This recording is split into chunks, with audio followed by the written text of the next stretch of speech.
Hope you enjoy the Forgotten Contract PT2. Harry was awoken by a rather insistent poking at his shoulder, and a high-pitched squeaky voice. Sir needs to be waking now.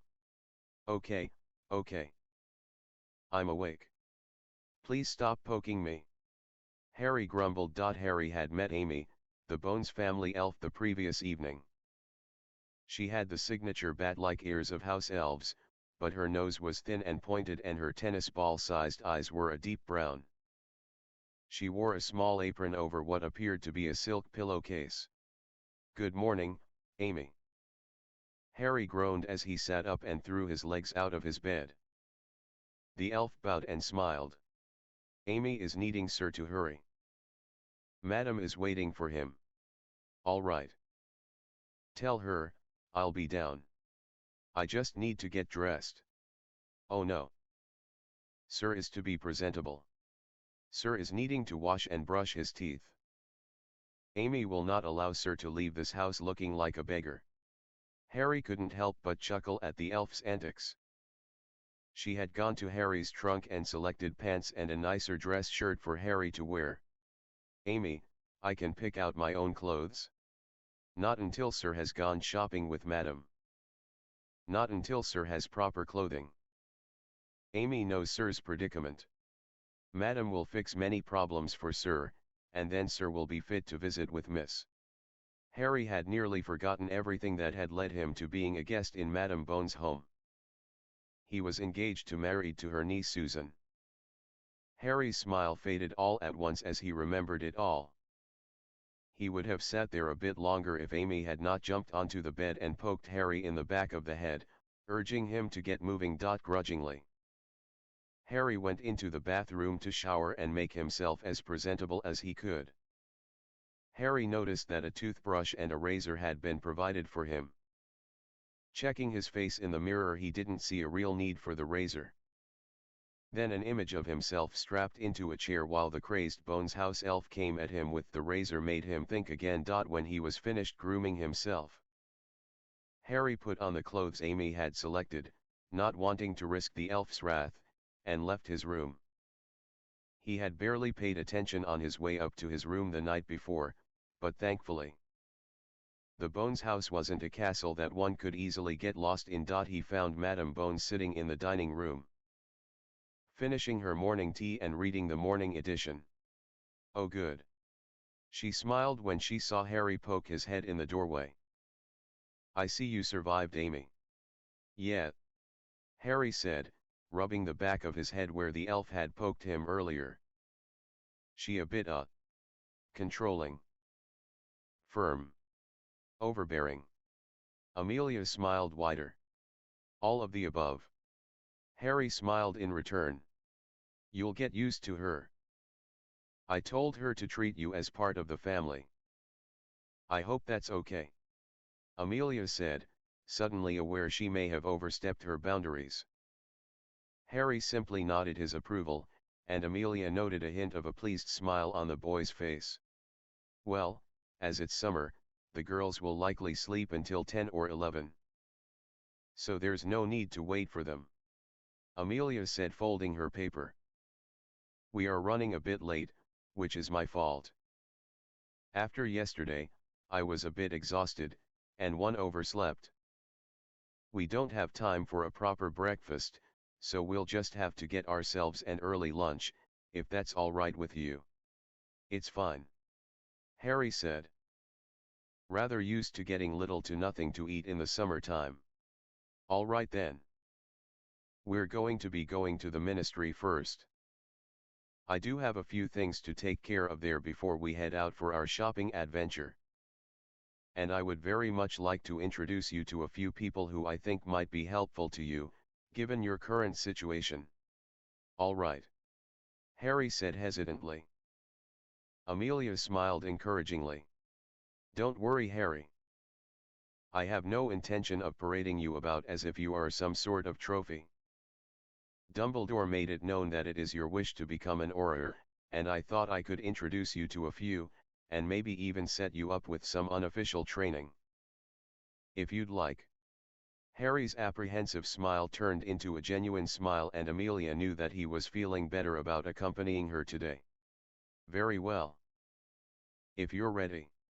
Harry nodded and joined Amelia at the fireplace, where she handed him some flue powder, and told him that they would be going straight to her office in the ministry.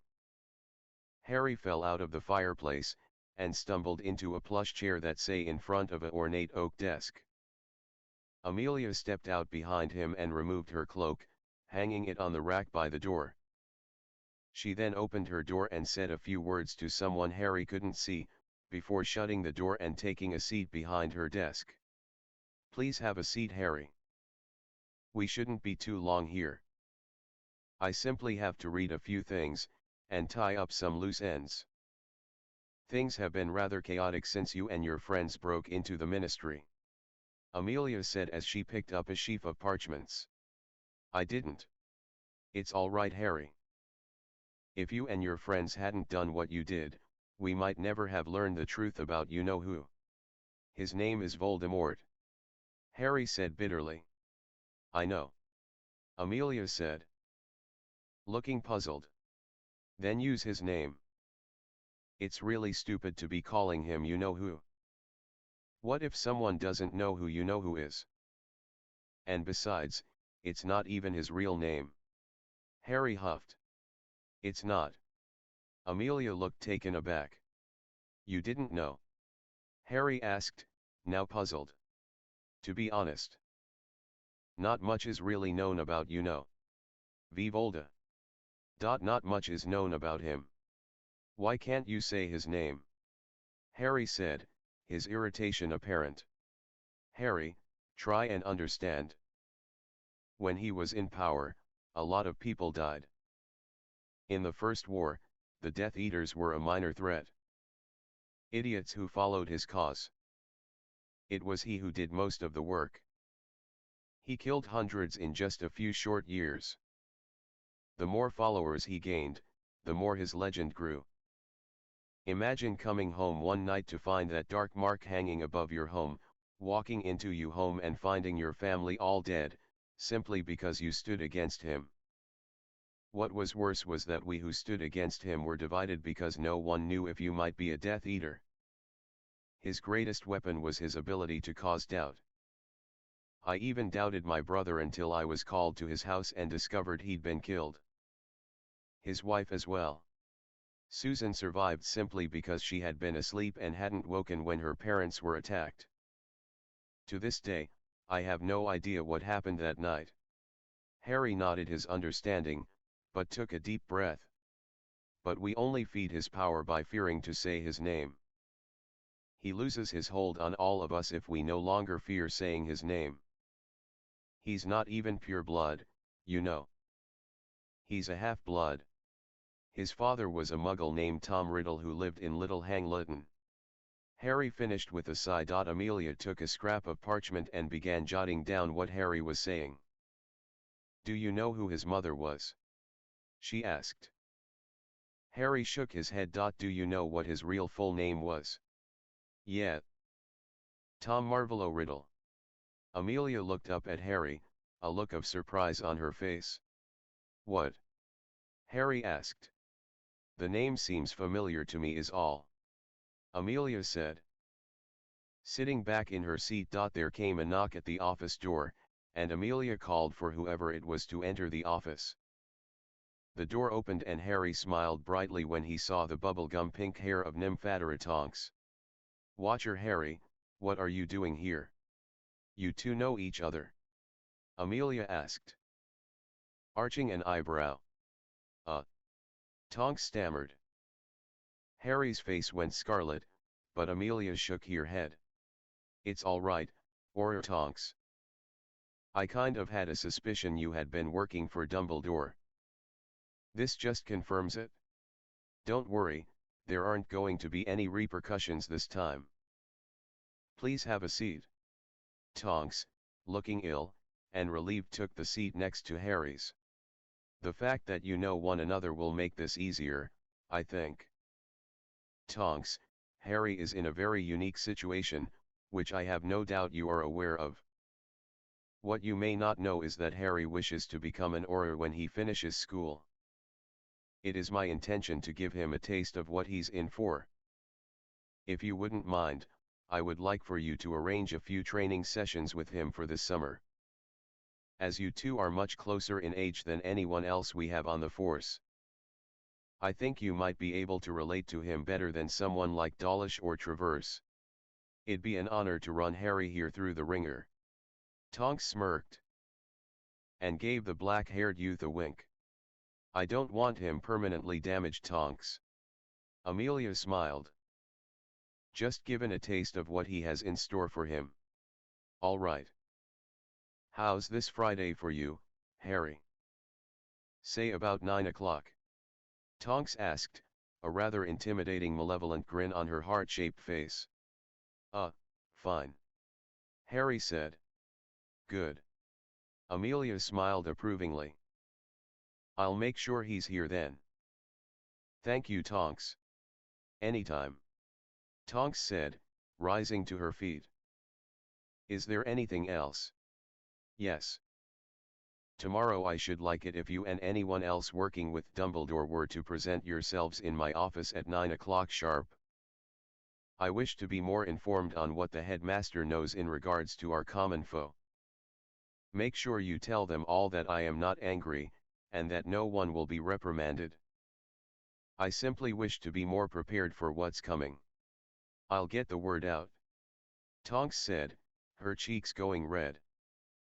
Amelia nodded and Tonks gave Harry one last wave before leaving. Fudge's obstinance at refusing to listen to Dumbledore divided us. Amelia said to Harry. As it stands, I need my people working together. I'm glad that they chose to fight rather than follow Fudge's decrees. I only wished I had been kept in the loop about everything that was happening. So much could have been prevented if I'd only been aware. Harry nodded his understanding, but didn't say anything further. Amelia finished all she had needed to do within the hour, before donning her traveling cloak, which she transfigures into a light jacket, giving Harry a smile. We'll be going into Muggle London. And it wouldn't do to stand out. Harry agreed and followed Amelia into the busy law enforcement offices. Harry kept his eyes open for Mr. Weasley, as he knew the Weasley patriarch worked in this office as well. There was no sign of the balding man, however, as Harry and Amelia got into the lift and descended 2 floors. When they got out, Amelia led Harry into an office where a slim woman was sitting behind a desk. She was wearing a pale pink blouse and had curly shoulder-length brown hair, and small glasses. Good morning, Amelia, what brings you here? Good morning, Penelope. I would like to get a special permit for Mr. Potter here to practice magic. Amelia said.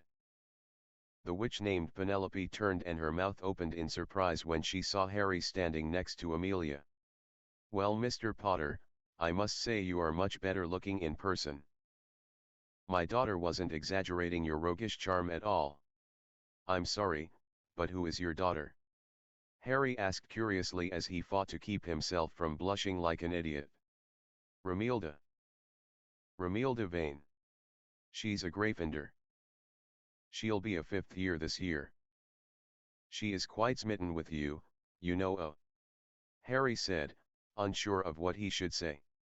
But I bet you already have quite a few girls chasing after you, don't you? Penelope gave a wink. Harry, still unsure of how to respond, looked at Amelia, and then smiled. Actually, I'm kind of involved with someone right now. Harry said.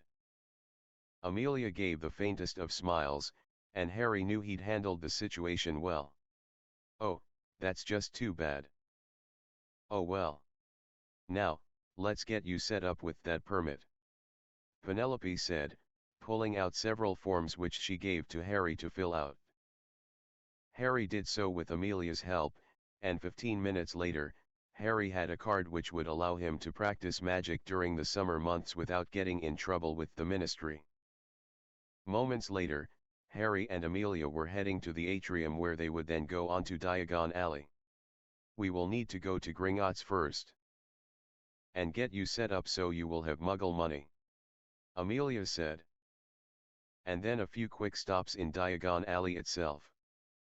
I want to move fast, as it isn't safe there. More than a few shops have been ransacked. Some people are closing down their businesses. Harry shook his head sadly. Fudge could have prevented all of this. He won't be in office much longer. There's going to be a vote in the Wizengamot at the end of the week. Several people are already being looked into as a replacement. Rufus Scrimgeour is probably going to get it. He's certainly capable of doing the job. What about you? Harry asked. I have no interest in the job. My abilities will be better served by staying where I am. Amelia smiled. But thank you for your faith in me, Harry. 15 minutes later, Amelia and Harry were approaching a teller in Gringotts. The goblin, while quite unpleasant to deal with, was helpful in setting Harry up with what was the equivalent to a Muggle bank card. Harry also refilled his money bag, and then he and Amelia were off to get what Harry needed in Diagon Alley. Their first stop was Madame Malkin's, where Harry got new robes as well as some other items. Pants and shirts and the like. Next Amelia took Harry to Flourish and Blots, where Amelia had the clerk order some special books to be sent to her home for Harry. She assured Harry that he would find them very useful. Amelia was quite happy when one of the books was in stock. The clerk presented Harry with a copy of Offense is Your Greatest Defense. That book helped me out immensely when I was a cadet. Amelia smiled. She shrunk to book after Harry paid for it, and they were off again. Well, I don't know about you, but I am famished. Amelia smiled at Harry, who nodded his agreement. Do you happen to like pizza? Amelia asked, a knowing smile on her face. She knew that pizza was a staple in every kid's diet. Harry didn't disappoint when he nodded, a shy smile on his handsome face. Good. I happen to know of a very nice place not too far from where we'll be going for your clothes. Amelia said. Motioning for Harry to follow her. They began heading down the alley when something caught Harry's attention. They did it? Harry stopped short. They actually did it? It was almost like a beacon in the alley. Bright orange paint screamed for passer-bys to look. The windows were packed with signs and displays, with a huge sign above the door. Weasley's Wizard Wheezes. Oh, we have to go inside, Harry said, almost pleadingly with Madame Bones, who relented and followed Harry into the shop. It was packed with people who were examining items and laughing hysterically. It was a complete opposite scene from the dismal shopping center of the Wizarding World. My word, is that our dear Harry Potter? Harry turned and found himself face to face with Fred Weasley. Harry could only tell by the massive F stitched onto the left breast of his startlingly orange jacket. This is amazing, Harry said. Thank you, kind Sir, George said as he joined his brother. And since you are the reason we have been so fortunate, you do not pay here. Thanks guys, but that's really... No, George is right, Fred said, shaking his head. Your money will never be any good here. In fact, your children's money will never be any good here. But the generation after that will have to start paying. George joked. All three boys began to laugh.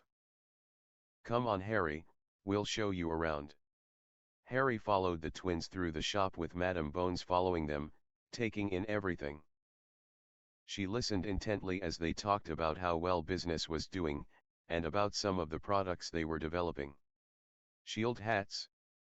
Amelia asked. The twins turned and nodded. Mind, they won't protect you from powerful stuff, but they will stop most low-level curses. Fred smiled proudly. Do you think you could expand the charm work into something larger, like a cloak? I should think so. George smiled, looking to his twin. It isn't all that complicated. I would like to see the results. Perhaps we could put in an order for say 200? If they work as good as you claim, that is. Amelia said flatly. The twins both grinned and nodded. Fred presented one of the hats they had been discussing to the head of the DMLE. Try it out, he said. Let us know what you think, and we'll start on a few prototypes for your approval. Very good. Amelia smiled. Now, Harry and I do have much to accomplish today, so I must insist that he and I get moving. The twins led Harry and Madame Bones back towards the front of the store. Fred spoke to the young women who worked the counter, and she quickly opened a bag and dashed about the store sliding all kinds of boxes and packages into the bag. When she came back, Fred took the bag and handed it to Harry.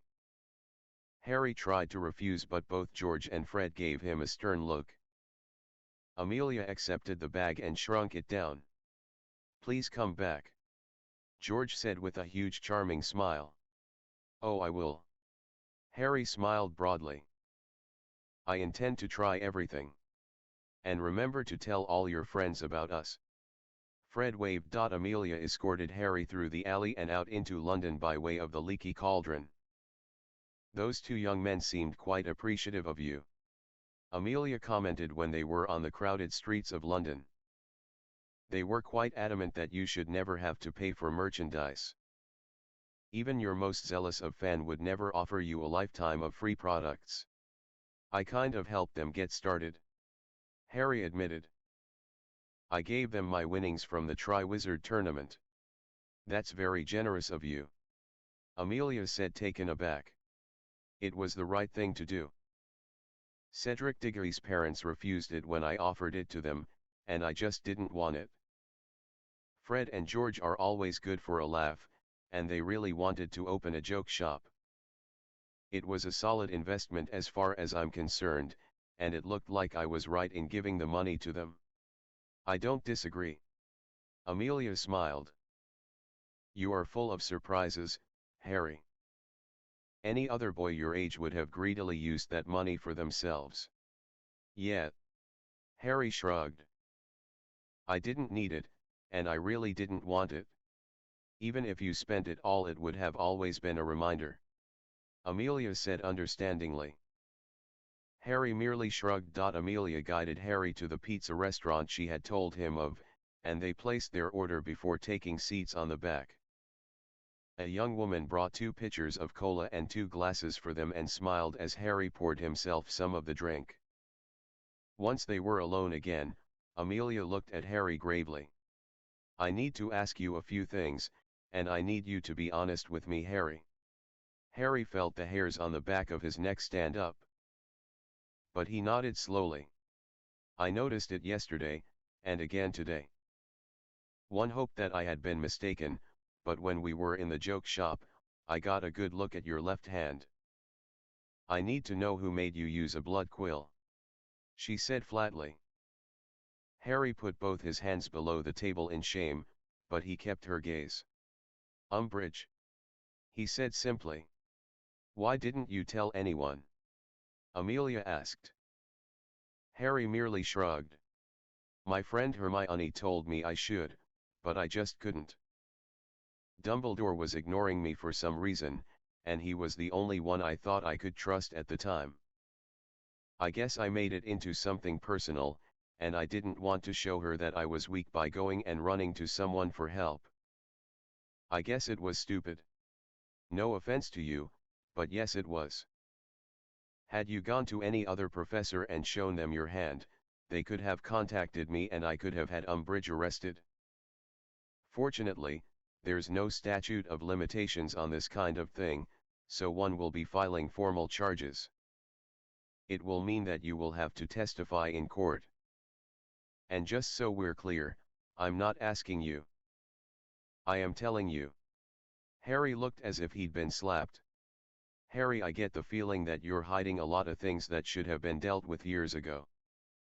From your appearance yesterday, and a few things I noticed in your behavior, I would hazard a guess that things at your aunt and uncle's home wasn't at all pleasant for you. Would I be correct in that assumption? Again Harry nodded, though this time his eyes were steadfastly locked on the napkin holder on the table. Harry, first of all, you should not be ashamed. It is your relatives who should be ashamed in how they treated you. I will be speaking to Dumbledore on the matter, and I promise you something will be done. We don't need to get into it now, but sometime in the near future, you will need to tell me just what it was like for you living with them. All right. Harry didn't look at Amelia, but nodded anyway. Okay, that's enough of that topic for now. Is it true that you taught half your class defensive magic last year?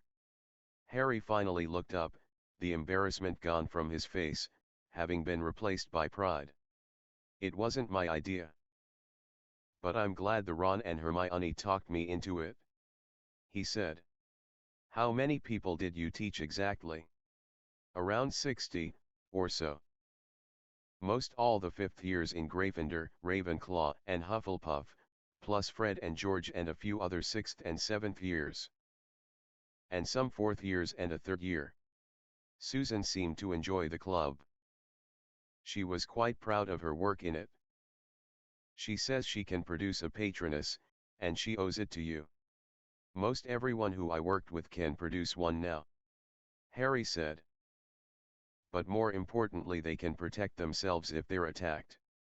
Indeed. Amelia smiled. The young woman was back, this time with their pizza and a couple of plates. Harry helped himself and Amelia took a couple of slices for herself. They ate for a few minutes before Amelia spoke again. Susan has also told me you're quite good on a broom. Amelia said. Amelia was discovering what a charming and interesting young man Harry Potter was. It took only a little prodding to get him to share some of his adventures at Hogwarts with her, though she could tell he was omitting details. Her interrogation training was a big help in seeing the hints of far bigger stories that Harry was downplaying. It was Harry's humility that impressed Amelia the most. Nearly any other teenager would have been bragging up a storm, but not Harry. He tried to give more credit to his friends rather than take the praise. It was a very endearing trait. After they finished their lunch, Amelia and Harry headed over to the shopping mall so Harry could get much needed clothes that were his size and appropriate for his age. Amelia let Harry choose what he wanted, and only gave constructive criticism on certain items. Amelia very coyly feigned interest in a rack of shirts as Harry selected underwear, though Amelia did mention that Harry was likely a little old for tidy whiteies. It took over 4 hours. But when they left, Harry had a completely new wardrobe. And Amelia had promised Harry a large bonfire of all his hand-me-downs. Harry had to admit that he was much more comfortable in jeans that were his size. And that he didn't need a belt to keep them around his waist. The new t-shirt was also a welcome change, as was the jacket. Amelia had managed to shrink everything down when no one was looking and stuff everything into her pocket. She then took Harry to a hair salon for a much-needed haircut. When they were finished with that, Amelia suggested that it was time to return home and that the girls were waiting for them so they could have dinner. Harry had been having such a good day that he had once again forgotten about his situation. All at once his stomach had knotted up and his palms became clammy. Amelia noticed Harry's face flush and sighed. She wished for what felt like the millionth time that she had it in her power to break this contract. If only to give these two young people the opportunity to find their own paths in life. On the other hand, after spending the day getting to know Harry a bit more, Amelia couldn't think of a better young man for her niece to be involved with. Harry was an exceptional young man in her eyes at the moment. She had no doubt that Harry and Susan could become very good friends because of their situation. But could they find love with each other? That was the ultimate question, especially given what Dumbledore had shared with her the day previous. Love was the power that would not only save Harry, but the wizarding world as well. When they arrived back at the house, Amelia cancelled the shrinking spells on Harry's purchases and sent him upstairs to put his things away. Harry managed to get all his things up the stairs and he was nearly to his bedroom when one of the bags slipped out of his grip. When he bent to retrieve it, another hand had snatched it up. A soft, cream-colored hand with painted pink nails. Harry stood up and found him looking in the eyes of Susan Bones. His betrothed. The two stood looking at each other for several seconds before either of them even attempted to speak. Hi. Susan choked out. Hi. Harry responded, just as awkwardly. Again, they stared at each other, neither sure of what to say. Susan broke eye contact, first looking at all the bags in Harry's hand and at the one in her own. Shopping? She asked stupidly, wincing at her own idiocy. Yeah. Harry responded, looking just as embarrassed now. Though whether it was the fact that he had no idea what he should say to Susan, or the fact that he had suddenly realized that she was holding the bag with all his new underwear, he couldn't say for sure. The awkward silence began to stretch out as the two teens began to look about, searching for anything to say. But both of them seemed unable to move.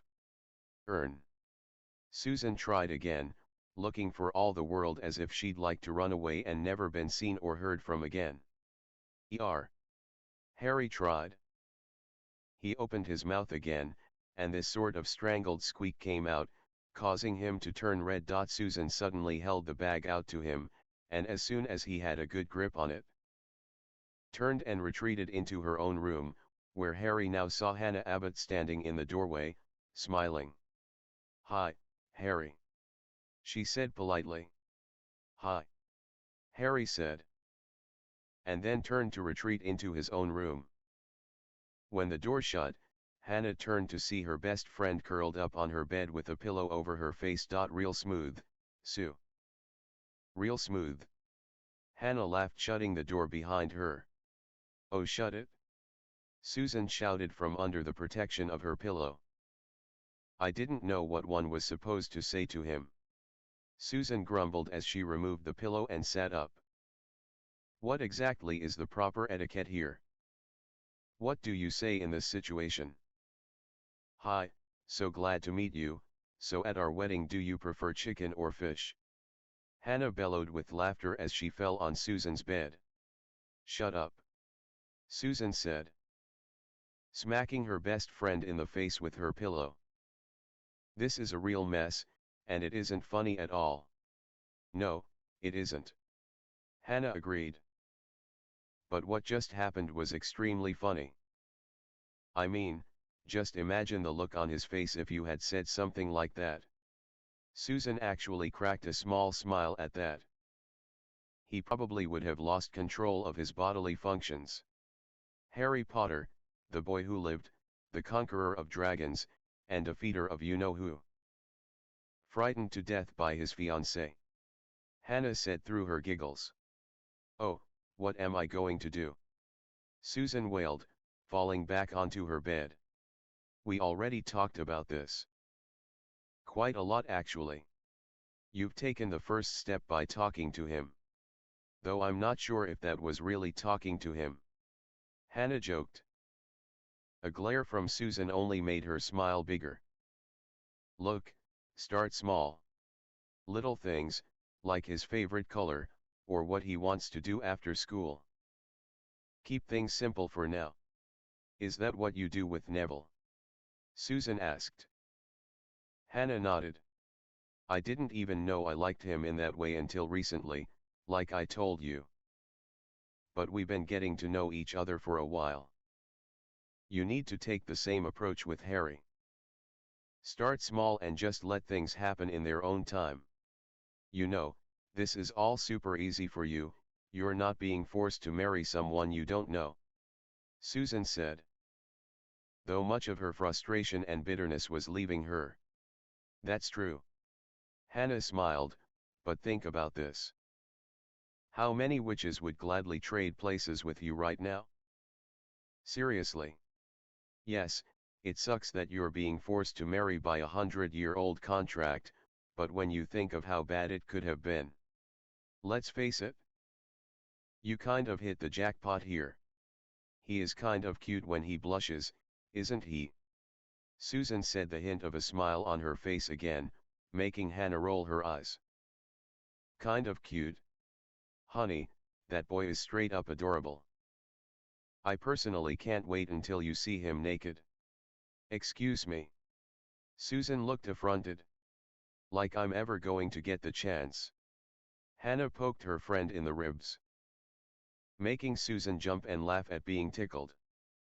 I'm totally going to live vicariously through you, so you'd better tell me everything that you say and do with that boy.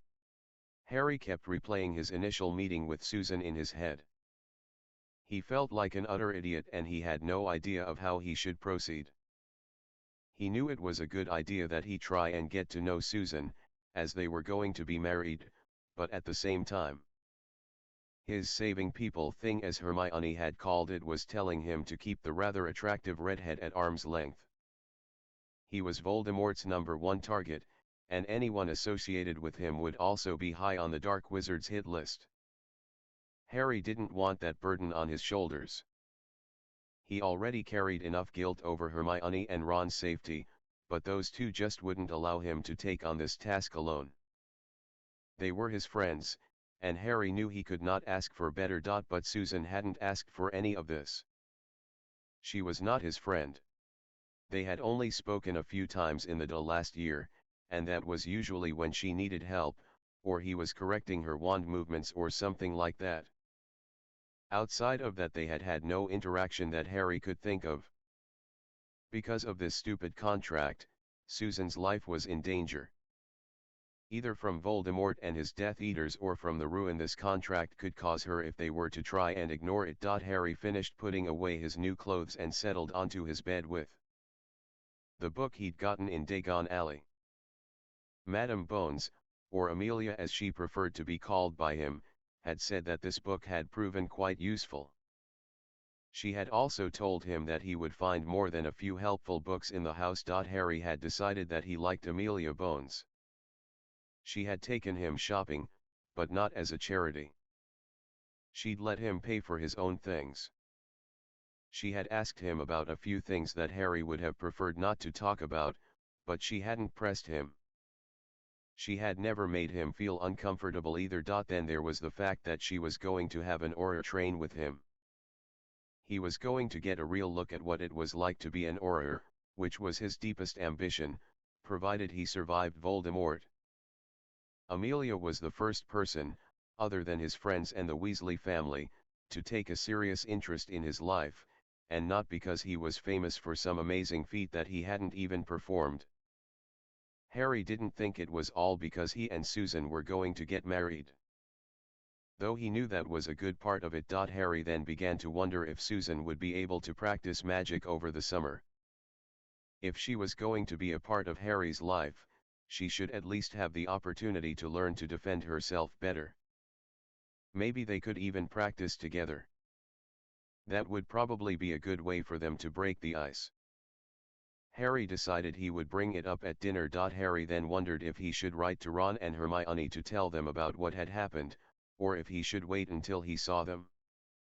From what Amelia had said to him during their shopping that afternoon, he would be able to Ron and Hermione within the next couple of days. He wasn't sure if they'd be able to come see him there, or if he'd be able to visit the burrow. Either way, he could not wait until he could see his two best friends and tell them all that had happened to him. Harry was the last one down the stairs for dinner. He'd began to read his book and lost track of time.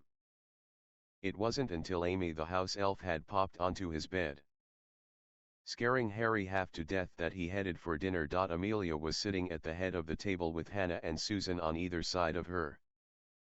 All three ladies looked up and smiled, though only Susan blushed. Harry took his seat, and filled his plate. Amy says you were reading, Amelia said as Harry took some vegetables. Yeah. Harry nodded.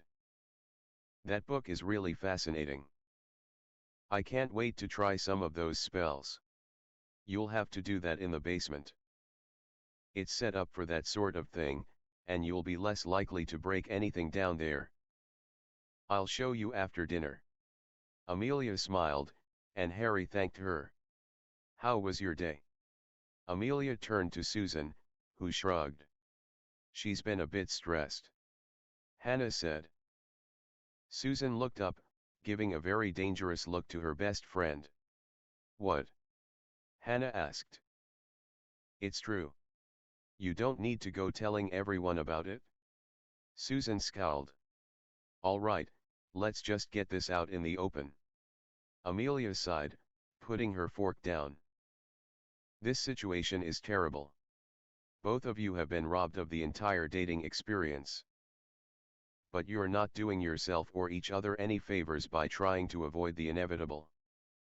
I know it's awkward, and it's strange, and all of that. But you need to work together.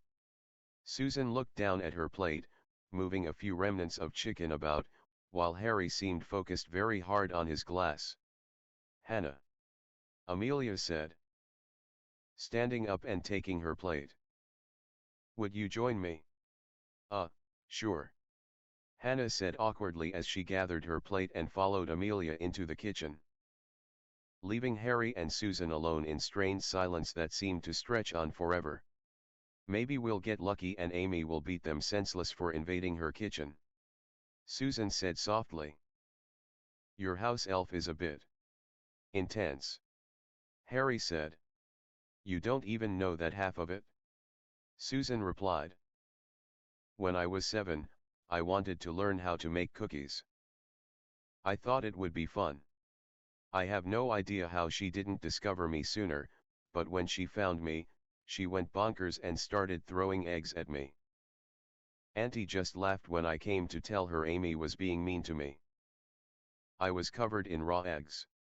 Auntie eventually got Amy to let me make cookies, but she was there the whole time, just seething that I was in her kitchen. Harry began to chuckle softly as Susan went on to tell him another tale of the house elf. From just behind the kitchen door, Amelia wore a satisfied grin as she walked away from the door and returned to her meal. They're talking. Aren't they? Hannah smiled knowingly. Susan hates uncomfortable silences. Amelia said with satisfaction. Don't I know it? That was brilliant. There's no way she would have sat there for too long without trying to say something. Hannah grinned. Now that the ice has been broken, they can start getting to know each other, and maybe, just maybe they'll have a chance for at least a little happiness. Amelia said. I think there's more than just a chance. Hannah smiled. I think they might actually fall in love. They just have to give each other a chance. Amelia smiled at Hannah, envying her romantic outlook. Amelia hoped that Hannah never had to learn that life was not like a corny romance novel.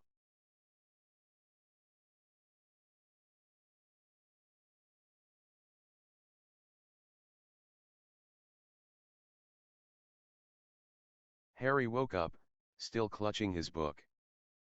He'd read late into the night following his first dinner with Susan. They had talked a bit, mostly about Amy the house elf, but they had talked. Harry had felt that it was a good start, though he wasn't truly sure of what the end result was supposed to be. Sure, they were going to be married, but other than that. Harry sat up, placed the book on the bedside table and went to relieve himself. After a quick shower, Harry threw on a pair of shorts and a t-shirt before heading down to breakfast. Susan and Hannah were still asleep, and Amelia was preparing to head to the ministry. Good morning, Harry. She smiled. Good morning. Harry replied, taking a seat. Almost at once, Amy appeared carrying a plate of eggs, bacon, potatoes, toast and a pitcher of juice, which she set in front of Harry. Thank you, Amy. Harry said.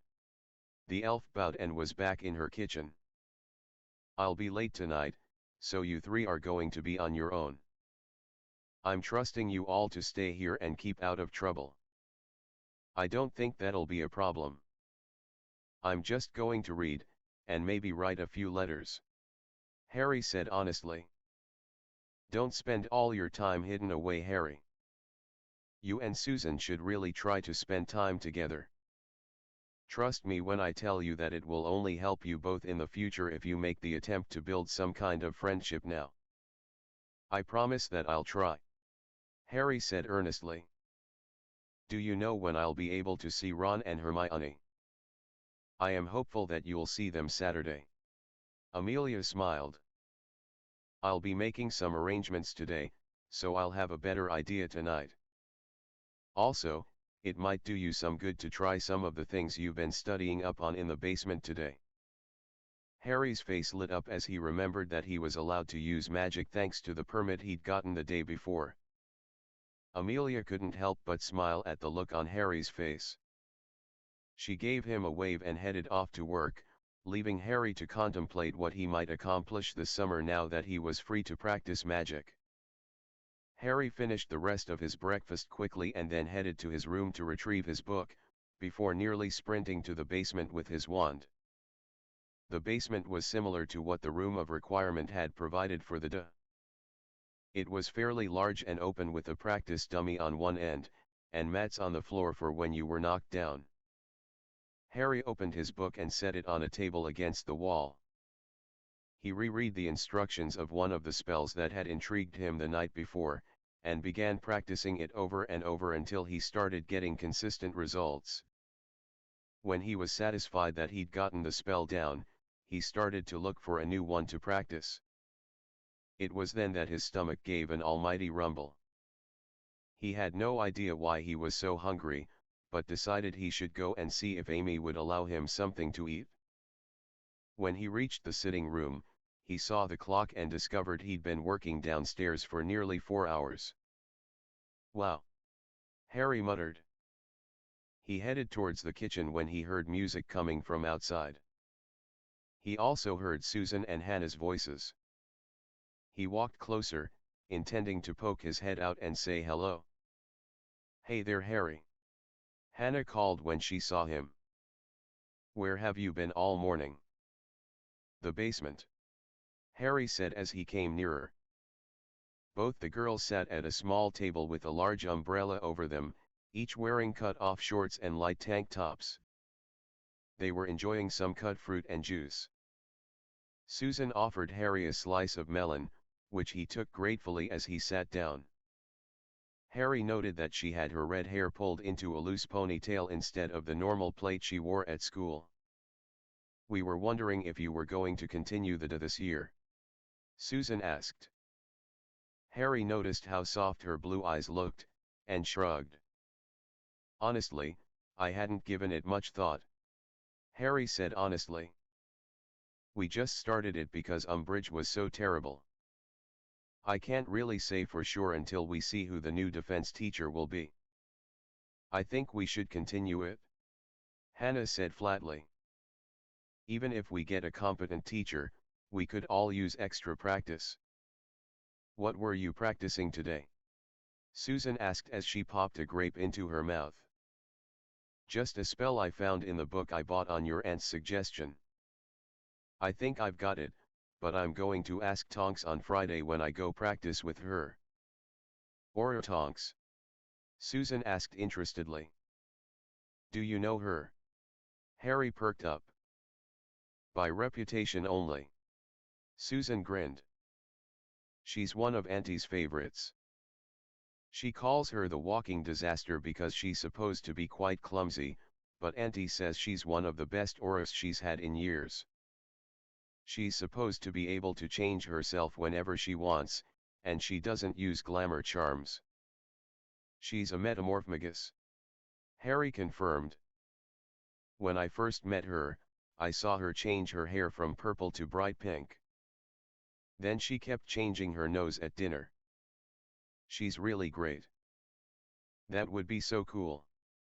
Hannah smiled. I could make my boobs bigger whenever I wanted. Harry began choking on the melon he'd been chewing. Susan had to give him 3 hard smacks on his back before he was able to breathe again. You'll have to forgive Hannah. She doesn't have a filter on her mouth. Susan smiled. Oh, like he's never heard a girl talk about her bits before. Hannah remarked. Surely Hermione's never said anything about her body in front of me. Harry said quickly, mostly because he didn't want to end up picturing Hermione inflating and deflating her chest. As it was, the image of Hannah doing it was almost too much. What about Lavender or Parvati? Hannah asked. Harry only shook his head. Okay, you had to have heard one of the girls on your team in the locker room talk about that. Don't you guys all shower together after matches anyway? What? Harry asked, quite shocked. No. Really? Susan asked, looking quite surprised. That doesn't happen in Gryffindor. No. Harry shook his head. The girls have their own showers, and we change in separate rooms. Harry said. Why would you think that we all shower together?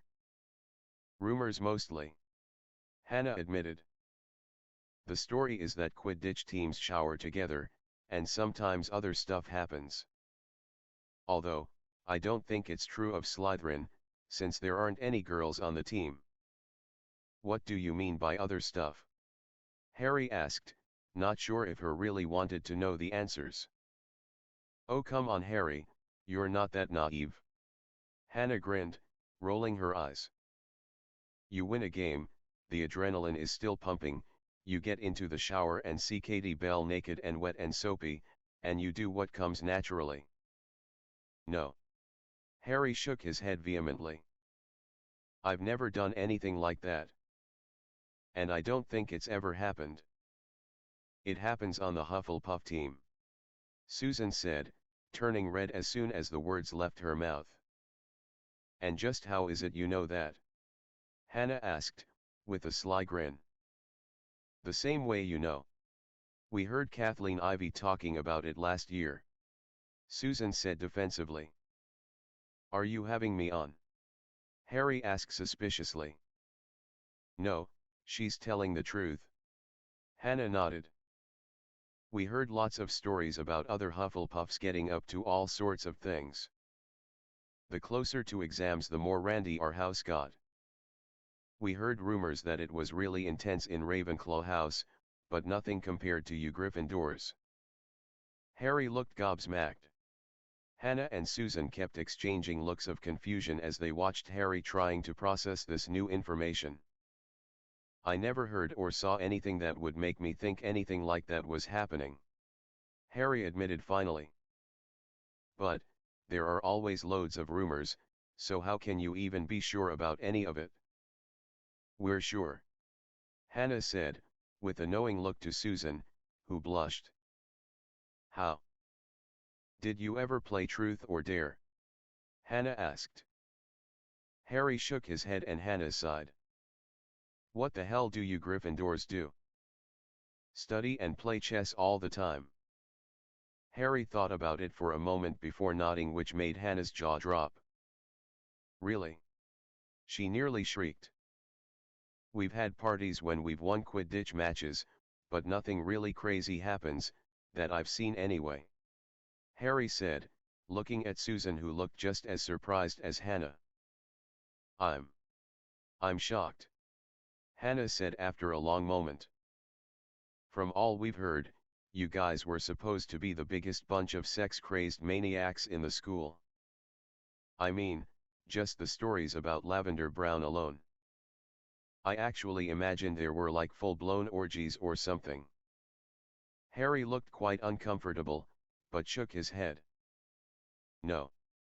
It's not like that at all. Maybe it is, but you've never seen it? Susan suggested. It's not like it would be happening in the common room after all. That's a good point. Hannah said. Stuff usually happens in the boys' dorms, as boys can't get into the girls' rooms. Maybe you just never saw it? I suppose it's possible. Harry shrugged. I guess you can't believe everything you hear. Hannah said with a sigh. Take you for instance. What about me? Harry asked. Come on Harry, there are loads of rumors about you going around. Probably more about you than the rest of the school combined. In second year, everyone thought you were the heir of Slytherin. No one ever found out if it was true or not. The rumor just sort of died off. I'm not the heir of Slytherin, Harry said wryly. And probably most of what you might have heard is utter rubbish. Can we find out? Susan asked. Harry saw the look of interest on her face. Something about the way she was looking at him at the moment made him feel comfortable. She was asking politely, not demanding, or pressuring him. Similar to the way Amelia was when they talked about the more personal things the day before. I guess. Harry shrugged non-committally. Really? Susan asked. Yeah, I guess. But if I don't want to answer, we drop it and move on, okay? Harry said, and both girls nodded in agreement. Is it true that you fought a basilisk? I know that Neville said you did, but he also says he wasn't there. He heard it from a portrait? Hannah asked, leaning forward in her seat a bit. Yeah. Harry sighed wearily, avoiding the girls' stares. He always hated the impressed way people looked at him whenever they heard the things he'd accomplished. Wow. Hannah said, looking to Susan who looked equally impressed. What about the story that you're part Vila? Susan asked.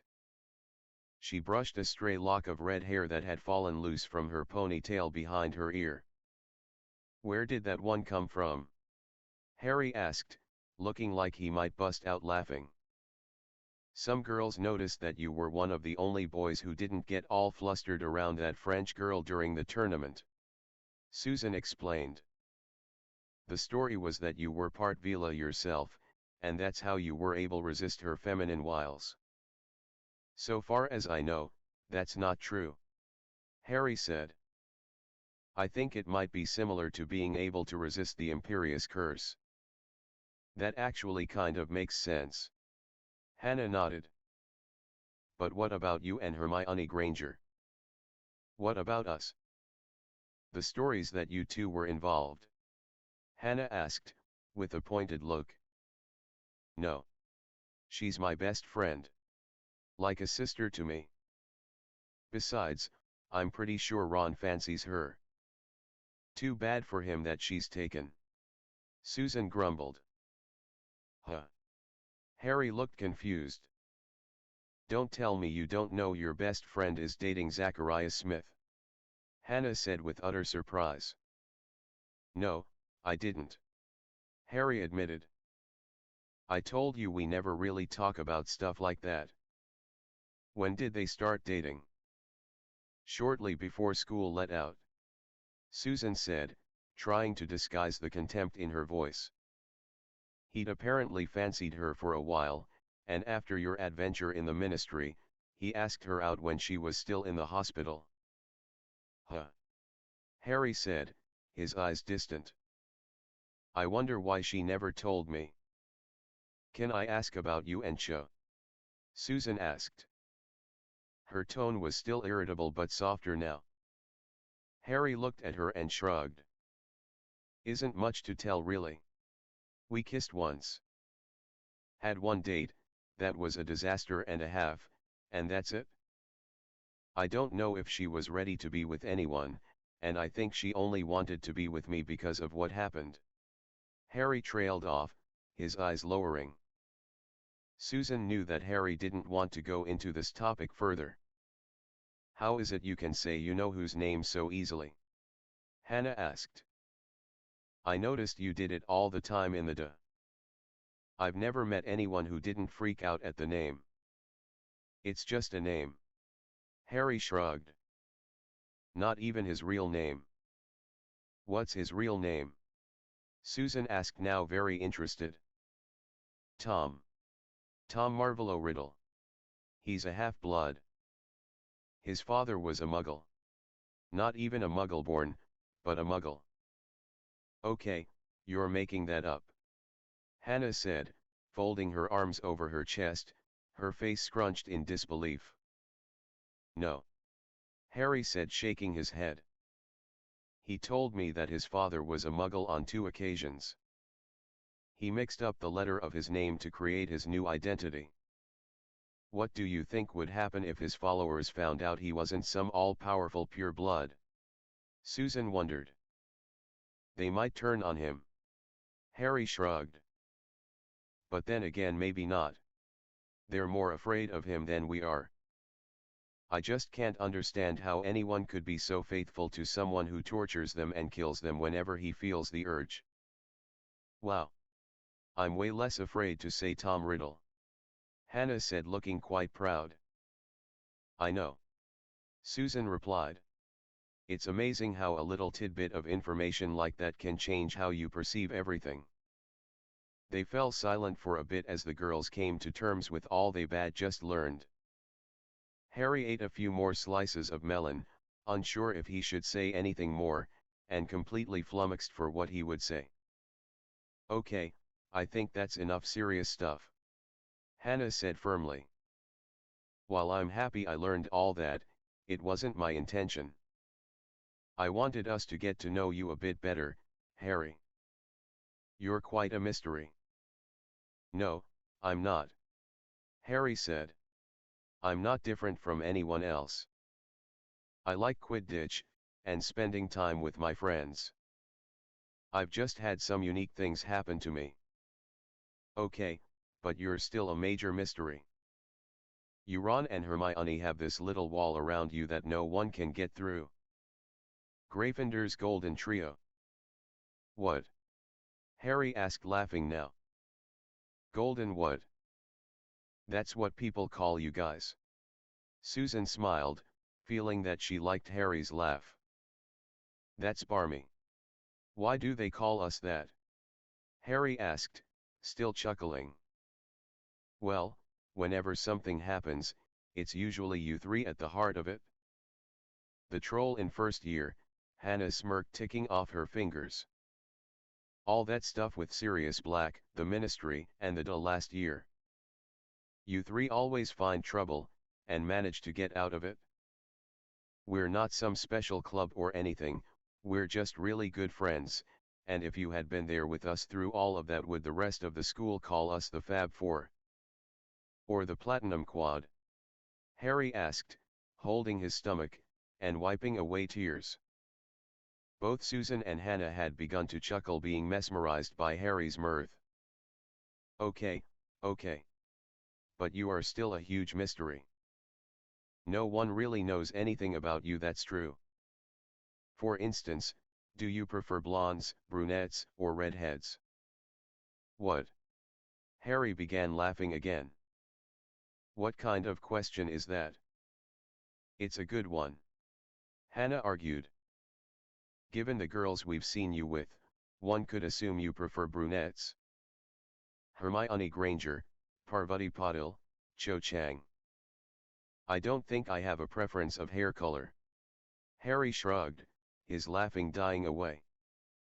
Hermione's my best friend, Parvati was just my date for the Yule Ball, and that didn't go all that well, and I told you about Cho. Then that suggests that you and brunettes aren't a good match. Hannah pointed out. I will say that you do tend to lean towards smarter witches. Hermione is undeniably brilliant, and Cho is in Ravenclaw. Parvati is not as airheaded as Lavender. Okay, I do think I like a girl who has brains. Harry admitted. But I couldn't tell you why. I just don't know why anyone would want to be with someone who has sawdust for brains. Well, lucky you. Susan's like 6th in our year. Hannah smiled. Susan blushed and Harry turned to look at Susan, who nodded meekly. That's really cool. Harry said, reaching out to take his glass for a drink. What's that? Susan asked, already knowing as she pointed to Harry's hand. Harry nearly dropped his glass as he tried to put his hand in his lap. Susan managed to take hold of his hand and draw it closer to her. Harry tried to pull it away from her, but she wasn't letting go. "It's nothing," Harry said, clearly uncomfortable. "That's not nothing," Susan argued. "Calm down and let me see it," she said. Harry snapped his arm back, nearly pulling Susan out of her chair. "I said it was nothing," Harry snapped. "Sorry," Susan said, looking to Hannah, who looked quite shocked by Harry's reaction. "I'm going to head back downstairs," Harry said quickly, getting up from his seat and heading back into the house. "Well, that was unexpected," Hannah said. "I shouldn't have tried to. I just noticed his hand, and remembered what you said. I shouldn't have done it." "Maybe, but his reaction was. It was unbelievable. I mean, it was like he was afraid of you or something." "Why would he be afraid of me?" Susan wondered. "Good question." Harry sat down heavily on the mat, his back against the wall of the basement training room. He knew he had overreacted, but he just didn't want any pity from Susan and Hannah, or anyone else. He just wanted to be treated normally. They'd been having such a nice time up until that moment. He guessed he couldn't blame her for being curious, especially if everything that they had said was true about all the rumors about him. But he didn't want any more things floating around about him. Taking a few calming breaths, Harry tried to calm himself. He even tried to empty his mind like Snape had constantly told him to do the previous year. His life was such a mess, and quite frankly he was sick of it. But he wasn't sure how to fix it. He had a psychotic wizard out for his life, and now, he was engaged to be married, and he wasn't even 16 yet. Harry wondered why nothing in his life could ever be simple. He finally calmed down and began to think about what his life was going to be like married to Susan Bones. After spending a bit of time with her, he was positive that she was very pretty. Physically he found her very desirable. He liked her athletic figure, and her smooth legs. He found himself continually fascinated by her crystal blue eyes, and her full lips, and the smattering of freckles across her nose. He'd also enjoyed talking to her, even though in hindsight, it had been Hannah who'd done the majority of all the talking. Susan had been rather reserved. Harry guessed she felt as awkward and unsure as he had. Harry hoped they wouldn't be that way forever. He shook his head and ran his hands through his messy black hair, wondering if there maybe wasn't some way to break the contract that no one had thought of yet. He guessed that if he were killed, then Susan would be free to fall in love with whomever she chose to. After all, there was a real good chance of that. Harry. Harry turned and saw Susan standing in the doorway. "I wanted to apologize. It was really rude of me to just grab your hand like that. I heard about the scars, and I didn't believe it until I saw your hand. I wanted a better look, and I just forgot that." "It's all right," Harry said softly, though his tone was hard. He felt bad when he saw Susan flinch. He took a deep breath and beckoned her over to him. She tentatively came over and sat next to him. Harry offered his hand for inspection, unsure of why he was doing so. Susan accepted his hand, and this time, her touch was much softer and gentler. Her fingers were like silk against his hand as she traced the writing there. "So it's true, she did make you use a blood quill," Susan said softly. Harry closed his eyes, nodding once. For some reason, he was enjoying Susan's touch.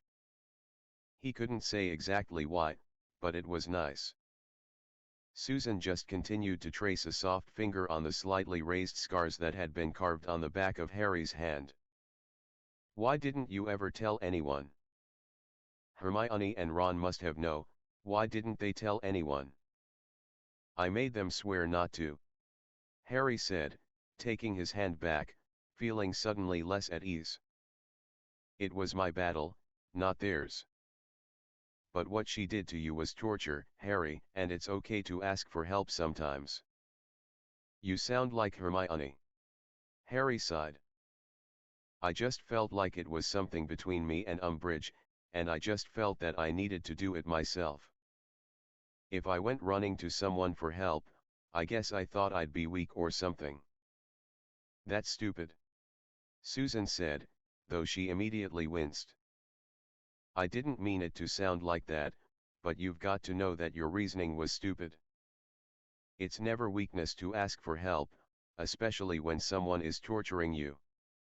It's always been that way for me. Harry sighed. What? Susan asked when Harry didn't continue. He merely shook his head and Susan sighed. She wanted to push, but after what had happened upstairs, she felt it better to leave it for now. This is just so unfair. Harry said flatly. You mean the contract? Can you honestly say you're happy we're getting married? Harry asked. No. Susan said honestly. I always imagined meeting my future husband, and dating, and falling in love and being taken to someplace special and having him propose to me with a nice ring and on his knee and all that. But, I suppose that's not going to happen, is it? Sorry. Harry said bitterly. Maybe if Voldemort had finished me off. Don't you say that. Susan snapped, making Harry recoil in surprise. You've helped make a lot of people's lives better. If it wasn't for you, no one would have passed their owls. If it wasn't for you, no one would have found out the you-know-who was back. If it wasn't for you, a lot more people would be dead, and a lot more families destroyed. Susan finished her tirade, glaring at Harry for several moments. Harry just stared back, unsure what to say. Susan looked like she might smack him if he tried to argue with her, so he kept his mouth shut. I won't have you talking like that anymore, Harry Potter. Susan said, her voice softer now, though still very firm. And I won't have you wallowing in self-pity. Yes, things are kind of bad right now, but they aren't so bad that you dying is going to fix everything. It might fix a few things. The contract will be nullified. Harry started to point out, but Susan's glare became colder, and Harry shut his mouth quickly. Let's get something straight between us right now. Yes, I had other ideas in mind for what I wanted to happen in my life, but that's all changed, and I have to adjust. But I count myself lucky. It could have been loads worse. I could have been forced to marry some disgusting old man from Russia with 3 teeth and smelling of dragon dung. I know that you know who wants you dead, and I'm not so stupid as to think that I won't be on his list now that you and I are betrothed. But I don't want you to die just so I can marry someone I actually am in love with. What about Zach? Harry asked. It was Susan's turn to recoil in surprise. I figured you liked him when you mentioned he and Hermione were together. It was the way you said her name, like it left a sour taste in your mouth. I don't have anything against Hermione personally, Susan began with a sigh. It's just that I had a crush on him since the start of 4th year. I tried all last year to get him to notice me. I practically threw myself at him, but he fell for Hermione. In a lot of ways, I think they're perfect for each other. But, I still have feelings for him, and they're not going to just go away in an instant. I know the feeling. Harry nodded. Cho? Susan asked. I liked her since 3rd year, and even asked her to the Yule Ball, but she was already going with Cedric. Then when we got together. I don't know. It wasn't what I thought it would be. It's not like I even have a clue how to do the whole dating thing in the first place, but I always felt awkward and uncomfortable around her. I don't think it's supposed to be like that. There's supposed to be a bit of that in the beginning. Susan shrugged. Especially if you like someone a lot. But it goes away as you become more comfortable and you get to know each other. We're having that problem right now, but it's compounded because of our situation. I'm sorry for freaking out like that earlier, Harry said softly. Susan just waved it off. I'm sorry for pushing. I know that this is going to take time, and we have to be patient, and give each other time to adjust to the idea of it all. So what are we supposed to do? Harry asked. Susan shrugged again and they fell into a nervous silence. Susan played with some of the frayed strings on her cut-offs while Harry twirled his wand. Well, maybe I should let you get back to your practicing, Susan said, standing up. We can talk later. We've got like all summer. Okay, Harry said.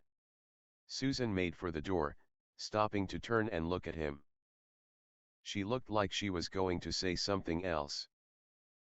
But she just headed up the stairs, leaving Harry to contemplate their conversation. Susan was very strong-willed when she was pushed, or something didn't sit well with her. Harry had to admire that in her. She was also quite observant. She had figured out what their situation had done to her life, and how she was now in danger. On top of that, Harry couldn't deny that she was very pretty. So, like Susan, he had to consider himself lucky. He could have ended up with someone like Millicent Bulstrode, whom Harry was convinced was part troll. So, while his predicament wasn't by any means fair, it could have been much worse. He was being given a chance to get to know his future bride. They were being given the chance to become friends. And who could tell, maybe, possibly, they could actually develop romantic feelings for each other one day. Harry took a few breaths and pushed all of his romantic issues out of his mind. His first concern right now, and for the foreseeable future, was to survive, and that meant he needed to train himself and practice his spell work.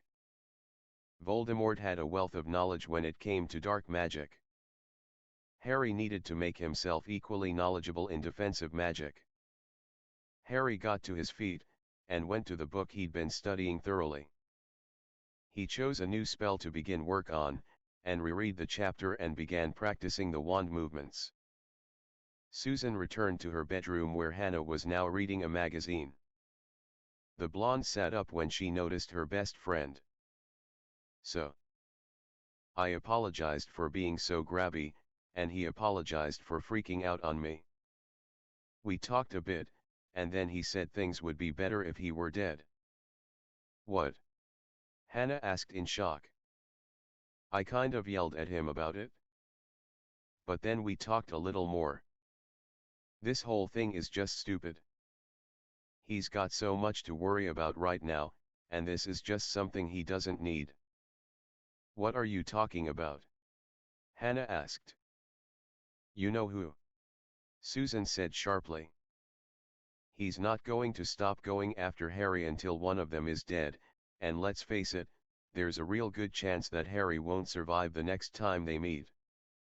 Harry's good, but he's also pretty lucky. Sooner or later, that luck's going to run out. Wow. I guess I never really thought about it, Hannah admitted. That's too much for anyone. I guess that's why he trains like he does. He just wants a chance to live like anyone else, Susan said. To grow up and be happy. But fate just keeps throwing all these things at him. Yeah, but he's managed to beat the odds every time, Hannah pointed out. You can't tell me it's all luck. No. Susan shook her head. He told us he's usually had help. But what happens when he doesn't have help, and his luck has run out? I don't want him to just give up and get himself killed. I want him to keep fighting. I'd want to keep fighting. So give him a reason to keep fighting. Hannah said. Show him why he needs to fight with every ounce of his being, heart, and soul. And just how am I supposed to do that? Susan asked with a wry smirk. Just do what comes naturally. Hannah grinned. Let him catch you coming out of the shower without a towel. Let your bikini slip a bit. Give a good look at your bits every now and then. Maybe give him a taste of that peach lip gloss you're so fond of. You really need to do something about your hormones. Susan rolled her eyes. What do you think I plan to do when I see Neville next? Hannah began to laugh as Susan's face turned a bright reddish hue. They all had dinner when Amelia finally got home. Amelia regaled them with a few tales of some of the things happening around the ministry. They were all interested to hear that Fudge was flailing to save his job, even though it was clear he knew he was on his way out. It's looking like Rufus Scrimgeour will likely get the nod this Friday, Amelia said as she cut her lamb chops. If that happens, I imagine that we'll be gearing up to take on Riddle and his sycophants. Who's Riddle? Hannah asked. Amelia smiled and looked to Harry. You know who? His real name is Tom Marvolo Riddle, a half-blood from Little Hang Luton. Oh, that's right. Harry was telling us that earlier. Susan remarked. Yep. Father was a muggle and his mother was a witch named Mara P. Gaunt. She died after giving birth to him, and he was raised in an orphanage that burned down about 30 years ago. Amelia finished. Where did you learn all that?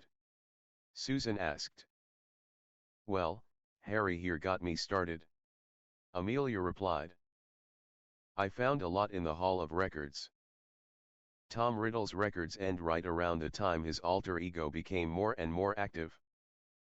What else did you find out? Harry asked curiously. Not much that was useful. Amelia said. He received a special award for services to Hogwarts. Graduated top of his class and then he worked at Borgin and Burke's after Hogwarts for about 2 years, and then he just disappeared. Top of his class and then he goes to work in a shop. Susan asked with confusion. That's a bit odd, isn't it? I bet, but not unheard of. Amelia said. How was your day? Well, Harry practiced in the basement most of the day. Hannah said. Amelia cocked an eyebrow at him. I came out for a bit, and we talked outside for a bit. Harry said defensively. Amelia didn't comment, but he could tell she was a bit disappointed. Auntie, I was wondering if I could get a permit to practice magic, so then I could train with Harry. It would be good for him to have a partner down there, and it would be really good for me to be better prepared, given everything. Amelia looked impressed as she gazed at Susan, who seemed to be avoiding her aunt's eyes. Harry was also staring at Susan with a look of deep impression. When Susan did look up, she mistook her aunt's look for something else. I just thought that since we're, and with Riddle coming after Harry. You don't need to explain yourself. Amelia said, cutting her niece off. I'm impressed that you seem to have thought about everything. We haven't had the chance to sit down and discuss everything properly. It doesn't take a genius to figure out that Harry is Riddle's biggest target. He's always trying to get Harry, and I don't think he's above kidnapping or anything like that to get to him. It makes sense that Harry is surrounded by people who can take care of themselves so he doesn't have to protect everyone. Very well said. Amelia nodded. Tomorrow I'll get the forms, and we'll get you a permit.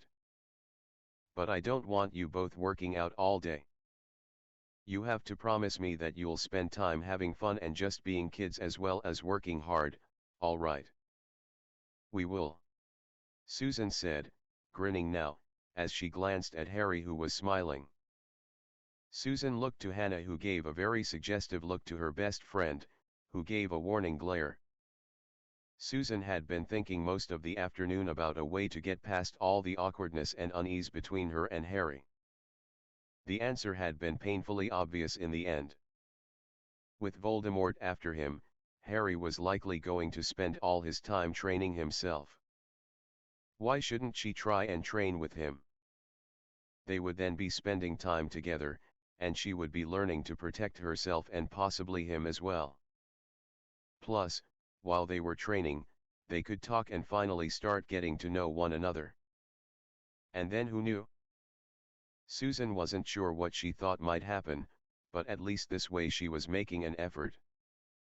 And in the end, that's all that really mattered. Please like and subscribe.